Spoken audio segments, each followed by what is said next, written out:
Okay, how are we feeling? Last session, second day of Can Line. How's the energy?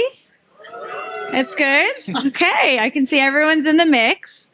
Well, today we're here to talk a little bit about a different mix. We're going to talk about the media mix. And we're also going to discuss how connecting the physical and digital worlds matter.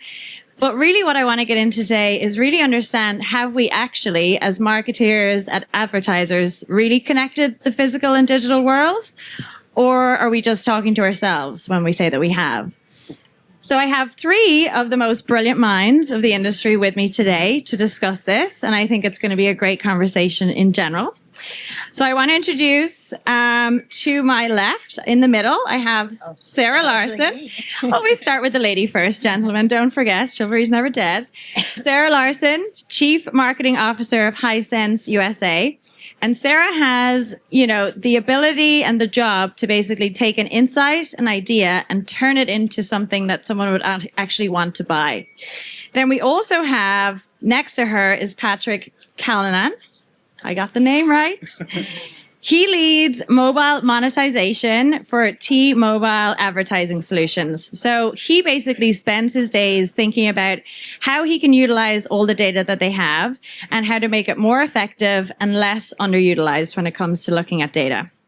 And then last but very not least, Shawn Spooner, Chief Technology Officer of Billups. And he basically has to take the physical world and prove that someone has actually seen the billboard or seen the bus shelter advertisement and prove that people did engage with it and the data does exist.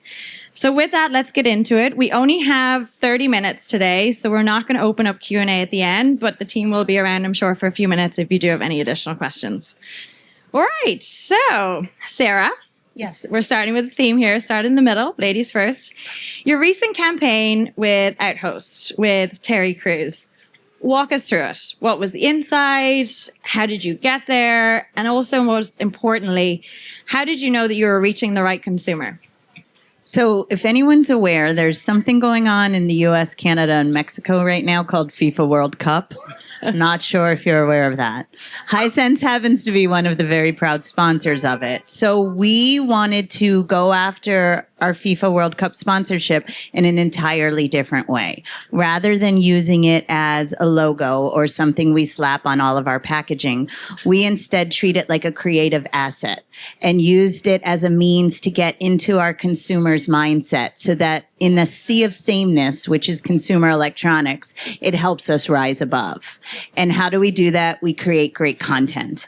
And how do we create great content? We connect to culture. So that's where we connected with Terry Crews as the ultimate host and created a whole campaign around the fact that we as Americans are the host city, but we also love to host. 60% of Americans said when given the choice to go to a sporting event, something in person, or watch it at home, they prefer to watch it at home, which is wild when you think about that. So the living room has really become the new showroom, and we wanted to feature the whole concept of hosting in a fun and creative way. So we shot a whole year's worth of content with Terry Crews, and we're rolling out episodes throughout the year that all have the same thematic around hosting. Wow, I love that. And you can see how Sarah took an insight, a real human insight, and turned it into a brilliant brand idea. So congrats on that, Sarah. Really, really, really well done. So Patrick, we've talked a little bit about data, and T-Mobile essentially follows the consumer at every single stage along their journey. So similar to what Sarah just described, you would be seeing how this consumer goes along their journey, how they interact with the ads, the campaign, etc. And you pretty much have an abundance of data at your fingertips, I'm going to say. You probably even know things about me that I don't even know about myself. I don't want to know. Please don't tell anyone in the audience. I promise I don't. Okay, please don't. He's lying. He is. No one ask him. But how do you use that data in a responsible way? And then how do you also use it then to create a better mobile experience for consumers as well? Yeah, I mean, first off, thanks for having me. This is wonderful. In terms of what we look at T-Mobile, I think the biggest key is to focus on experiences you want to have yourself, right? We don't want to disrupt the device experience. If you're going to be making a phone call or a text, the last thing you want to do is see an ad in between those two things. So we really focus on a narrow use of data. So we only use today app ownership and app usage data. We do have an abundance of location data. That's the only way your phone works, but we don't use any of it. And that's intentional, right? That's something where the user themselves would have to opt in and say that that's okay to use before we ever would consider using it. And that's really a major change in our industry that you're all experiencing, I'm sure, right? Is that we really need to put the consumer first.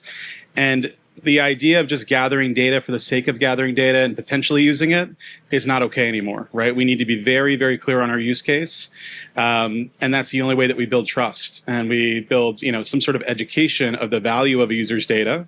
And then there's a value exchange that we can provide as a result. And I think that's really good because you need to give that trust to the consumer, right? That you do have this abundance of data. How do you communicate that out as T-Mobile? How do you give that trust to consumers? Yeah, I mean, I think, we're really gifted to have a direct relationship with 140 million consumers, right? So when we are onboarding those consumers, we're very clear on what potential data could be leveraged. But then there's multiple touch points throughout the device experience where we're also reminding the user of the use of the data and or the experiences that they're going to engage with. A great example, which if anybody's a T-Mobile Tuesday customer or a T-Mobile customer, T-Mobile Tuesday is our loyalty program. And that's us giving back to our consumer, right? And that's an excellent opportunity for us to communicate why we're giving back and what we potentially could have in return, which would be, a small sliver of the data that we can see. Okay, I love that. All right, Shawn. So you're what I'm going to call our scientist in the room, our technologist. And I'm going to ask you maybe some of the hardest questions because I've been told you have the superpower of turning very complex things into simple ways of explaining. So we're going to put that to the test today. No pressure. No pressure at all. Okay. So you've heard a lot about, campaigns, targeting consumers, a lot about data. How can you tell us how it's changed in terms of being able to measure and monitor consumers? So what can we now prove about the physical world that wasn't provable 5 years ago when it comes to measurement and monitoring?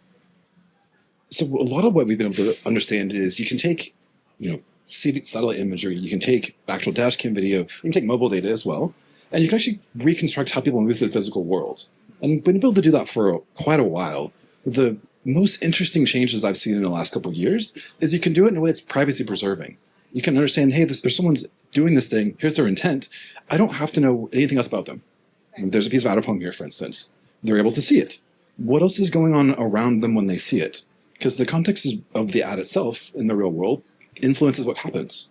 So you can see, yep, there was a person here, they were traveling this way, they saw this ad. I don't measure anything else about them until they show up at the store I care about. And they show up at the store. And how are you linking that then? How are you linking those two together? There's a couple ways to do it. So there's the old-fashioned way of doing it through some ad ID. That's possible. The better way, in my opinion, do it on device. Okay. So it's possible to run, you probably know this quite well, you can run a little bit of math on the device to figure out, hey, this person was exposed to the ad I care about. It's provable off the device. And the only thing I could get coming back off of it is, here's the signal that someone was exposed to the out-of-home. Here's the signal that they actually went to the store. I don't know who they are. I don't know what they bought.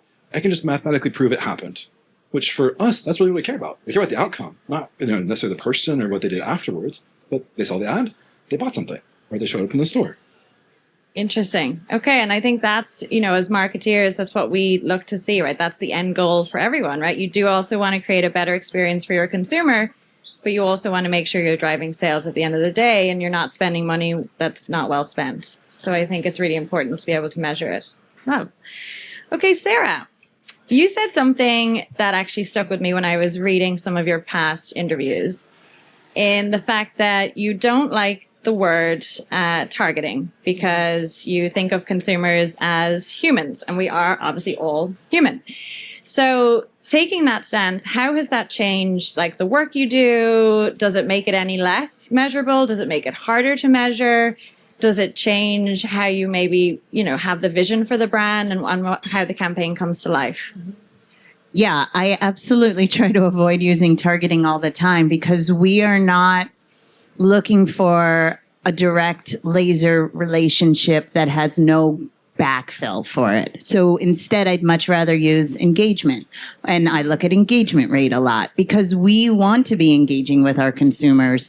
We do everything with insights-driven approach intentionally because the voice of the consumer should be driving what I'm doing. And even how we communicate is translated into that, in that I'm not going to talk about a TV's text and specs or speeds and feeds. Instead, I'll be telling you why you need the latest Hisense RGB technology, because when you're watching FIFA World Cup, you'll be able to see the ball at any moment, and you'll be even able to see the different shades of grass that's on the field.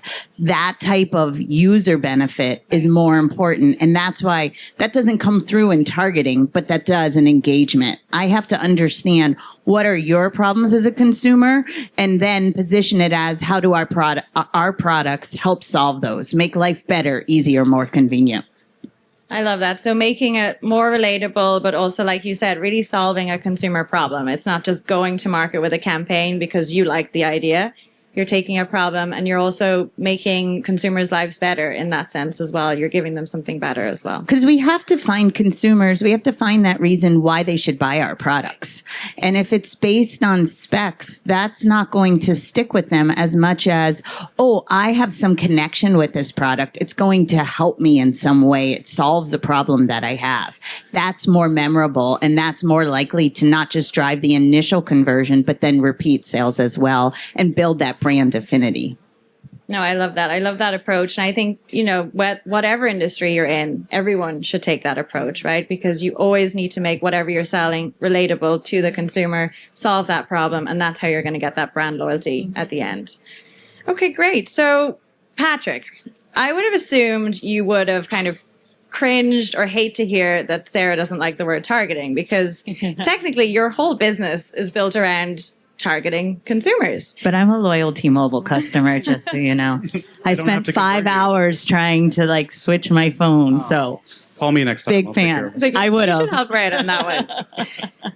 But actually, again, in conversation, Patrick, with you, you mentioned that you're actually moving away from the word targeting yourself, and you actually prefer to use the word reach. And that's very interesting, like I said, for you and your business. So can you tell me a little bit about how that came about, and is it having a change in terms of how T-Mobile are acting or how you're acting day to day, and how that switch came about? Yeah, I mean, I actually think it plays into Shawn's world as well, right? So this idea that data science, I think, is much more important than a one-to-one deterministic target, right? If we were here 5-6 years ago, we'd all be talking about how great our deterministic data is and ours is better than yours.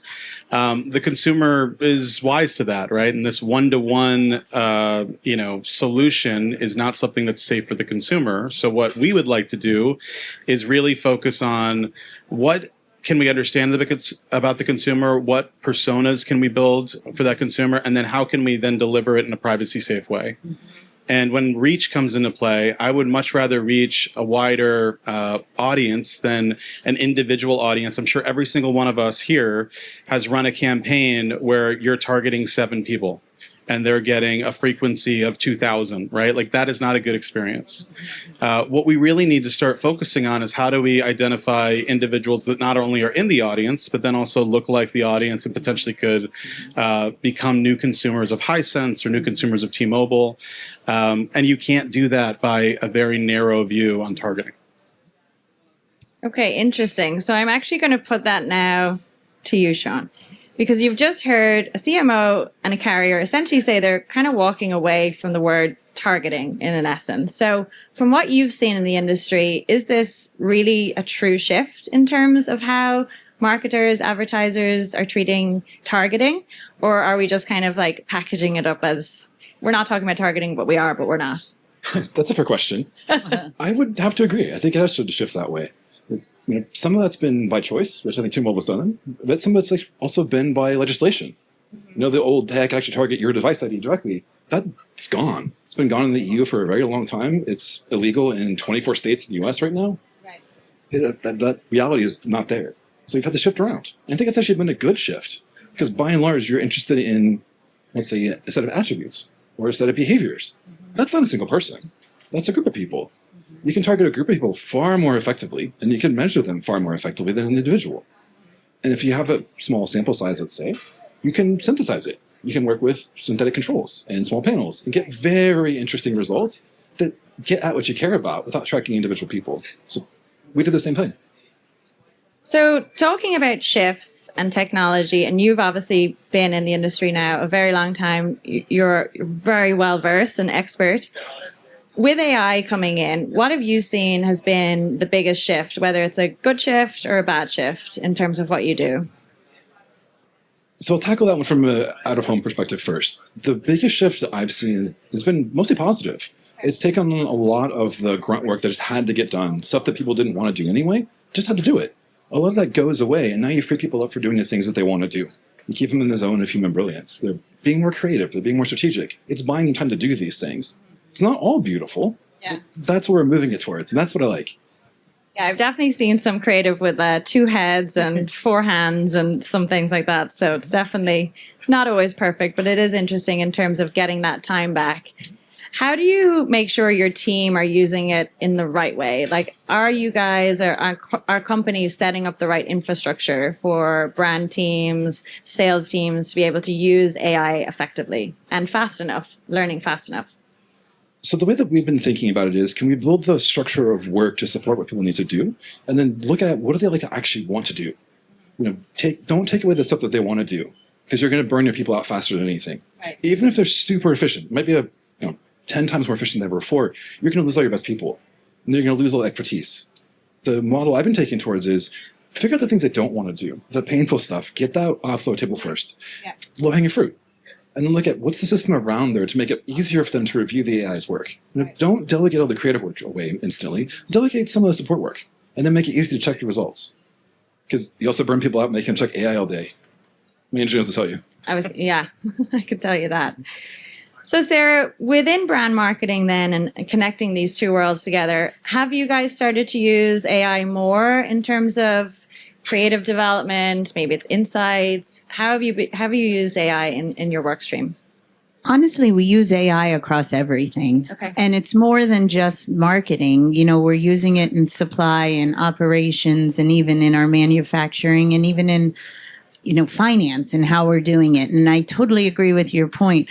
We use it for the monotonous, more like data crunching analysis type of things. But what's so crucial to the success of AI is the human brain. And you can't remove that from it, because I just recently, in fact, went back and forth with a colleague that was outside of the US, where he was adamant that a slogan we should use for one of our new product launches was grammatically correct in English.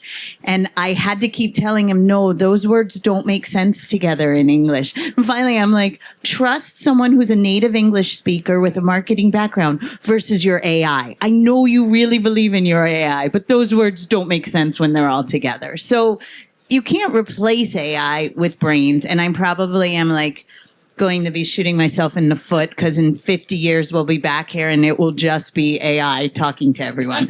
But right now, we still need that human component and the human intelligence and our experience, which helps drive a lot of what the AI is doing. I agree. I think AI is only as good as the input that goes into it. And like you said, the analysis that comes out of it. And you do need that expertise, the human touch to go into it and make sure it's outputting the right stuff. Okay. So we have about 10 minutes left. So I have a few tough ones left. I'm joking. They're very easy. They're very, very easy. We started off the session talking about the media mix. And what I'm interested to hear from all of you is, with this change in both worlds coming together, do you see the media mix surviving in the state that it's in? So media mix, essentially, lots of different parts, lots of different channels. Or is it going to shift towards kind of one plan that changes with the consumer and the behavior as the consumer changes? Do you see a shift coming to the traditional media mix? And I'll start with you, Shawn. I would say yes. I do see it shifting. I think there'll still be a media mix. I just think the value of certain channels are going to go up and some of them are going to go down a little bit the more agentic things become. Because I think we reach a lot of people today through, let's say, display. I'm not going to pick on display. Display is great. Agents don't care. They don't have bias. They don't have any ability to be swayed by emotion. What do we target with advertising? Emotion. Where did you get that? People. So you're going to have your channel mix follow your people and not follow where the bot traffic is. Okay, so can you tell us a little bit more about that for the marketeers who are thinking, okay, well, how do I kind of affect that, what Shawn just said? How would I bring that into my plans, or how would I think about that differently when I'm maybe buying ad space or thinking about the channels that I should be investing in? For sure. So the thing I would suggest first is make all of your brand material legible to an agent. Make it readable, put your specs out there, put a strong trust signal out. Because if you're buying through agentic systems, they're going to care about that a lot. And then prefer systems or prefer channels that have real people in front of them. Your TV, your phone, out of phone. You can't put machines in front of those right now. And you probably won't be able to for quite a while. So I'd say those are durable places to spend it. And then outside of that, base it on what's working. Is that where you'd put your money if you're a betting man? I'm not saying you're a betting man. Yes, on these 3 channels I would. You heard it here first. Go make a bet on it. Joking. No betting, gambling. It's legal. Actually, it's not. We're near Monaco, so it's fine. Okay, same question to you, Sarah. Yep, absolutely. So I would say when it comes to the media mix, I still think we'll always have different levels and components. But the one thing that we cannot underestimate, and it's back along the same theme of the human touch, is human recommendation. So you could use AI to scrape every LLM and make sure that, you're coming up first in every search. But when someone goes to buy a TV, their number one source is a trusted advisor, friends, and family. So they want a recommendation from a real person. They might read these different reviews that are coming up, but consumers are savvy and they can tell when things are fabricated as well. So what they see on AI is, we're seeing, at least in our data, is less powerful for driving purchase decisions as what you might recommend to me as what I want to have. And that's why we're all sitting here and talking about this. It's that human recommendation that carries a lot more weight than necessarily what we're seeing in AI. And I do think, to your point earlier about seeing 2 heads and 3 arms when you do it, also the stuff you read is hilarious too. I have 2 Gen Z children. And I can't tell you the number of times that I'll ask them a question and they'll very emphatically say that I'm wrong with what I am thinking about something because they saw it online. And when I ask their source, it's AI. And they don't even know where in AI. It's just in the mystical AI resource that is apparently all-knowing. So you definitely need that human component again. Love it. Patrick. Yeah, I think media mix, in my experience, holds us back quite often as like an industry. I think that, when I'm talking to really brilliant folks at agencies and or brands, they want to do big things, but they're not able to because of the buckets of budget and buckets of money where it comes from. The buckets. We all love and the again, buckets. then there's a lot of politics involved, and everybody's trying to get more budget to their side.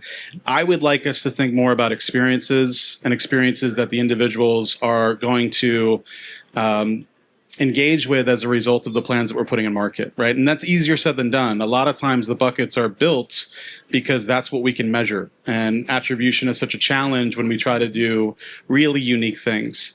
But the experience is what stays with people, and that's what creates that loyal customer, and that customer that reflects on the Super Bowl ad that you ran 2 years ago, or reflects on the experience that a brand might have sponsored on a mobile device that made their mobile device better and more exciting and interesting. So it's a bit utopian, my view, in terms of like getting to that, because we would all love a holistic omni-channel plan that is very nimble and flexible.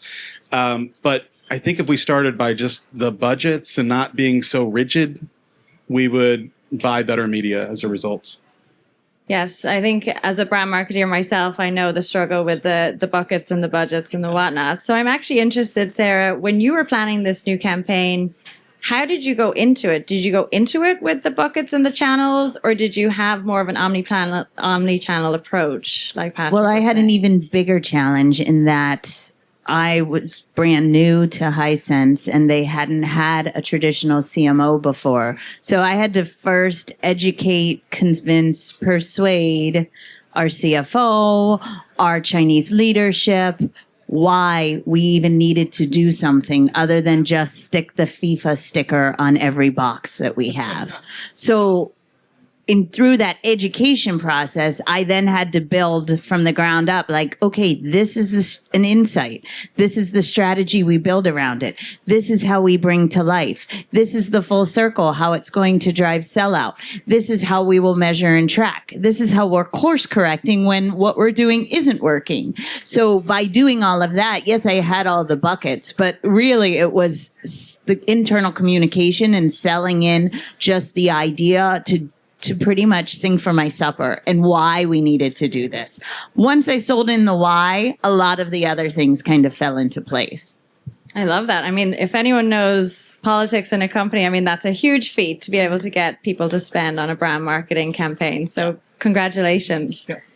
Okay, we're almost finished. So I have one last question for everyone. And it's really thinking about the future. And I know we don't have a crystal ball, so we're just going to make a few assumptions here. But for everyone here in the room and with everything we've talked about today, with this consumer who we know is ever evolving, ever changing, the human, right? What advice would you give to everyone who's looking forward to the next 5 years in terms of trying to keep up with this consumer and how you would do that or how you would go about doing it with your teams, with your campaigns, with your sales dollars, whatever it is? What would be your one piece of advice for everyone in the room if they were to start doing something differently on Monday? Shawn, I'll start with you. It's an interesting question to think through. So from my perspective, I would say start to look into how to integrate AI throughout your workflow for across your entire business. Don't just think technology use cases. Think about what's the thing you've done once or twice. Well, if you can do it a third time, try to automate it. You can save a huge amount of time, and I think you can find really good time to actually research stuff then. And that's where I spend my time then. Chase down, get panels out there, go talk to people, spend time out in the real world, meet folks, and kind of understand your consumer better. I love that. So take the time to basically invest in AI and integrate it into your systems and processes because it's going to help in the long run. Love that. Sarah. For me, I think I'd say don't go after the attention because that's just an interruption in what your consumer is doing. Instead, go after behavior change because that's integration into their lives. And that's when you really make a difference. If you have more than a one-time transactional relationship with a consumer, you're just much more likely to increase the affinity between your brand and their own daily life. And they see a reason to have you.